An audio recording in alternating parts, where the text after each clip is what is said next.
Кітапханада арманын кітапханамен байланыстырылған кісі ғана жұмыс істейді, жетістікке жетеді. Кітапхананың мақтанышы сондай білікті мамандар.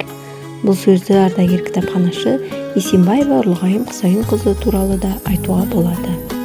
Ұрлығайым Құсайынқызы 1939 жылы Ұлытау селосында дүниеге келген. Ол мектепте оқып жүрген кезден-ақ көркем әдебиетке жақын болды. Сондықтан болар Алматы қаласына білім алуға Қыздар педагогикалық институтының кітапхана факультетінің студенті атанып, ойдағыдай бітіріп шықты. Еңбек жолын аға кітапханаштан бастап бөлім меңгерушілігіне дейін көтеріліп, Жезқазған облыстық ғылыми әмбебап кітапханасында 30 жылдан аса еңбек етті. Ұрлығайым Құсайынқызының әрбір ісінен оның ізденімпаздығын, үнемі талпыныс үстінде, жаңалық бойына сіңіру қасиетін кітапханада ұйымдастырған іс-шараларынан көруге болады. Өз жұмысында Мұхтар Әуезов атындағы кітапхананың жұмыс барысын зерделей отырып, еңбекті ғылыми түрде ұйымдастыру атты озық тәжірибе мектебінің жұмысын көпшілікке дәріптеді. Ол үлгі ретінде облыс кітапханаларына таратылды. 1976-79 жылдары ББК таблицасын кіргізуге басшылық жасады.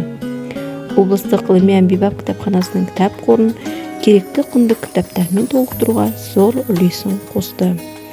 Оның өмірі мен қызметі еңбекқорлықтың және жанашырлықтың жарқын үлгісі.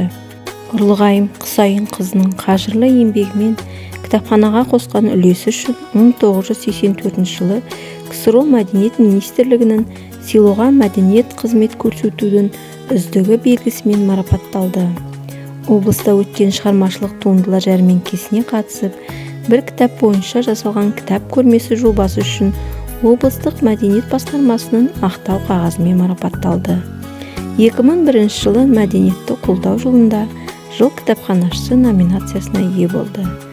Кәсіби маман үшін қызметте жетістікке жетудің кілті өз кәсібін сүйе білу және тоқтаусыз ізденіс. Ұрлығайым Құсайынқызы осы қағиданы өзінің ұстанымына айналдырған.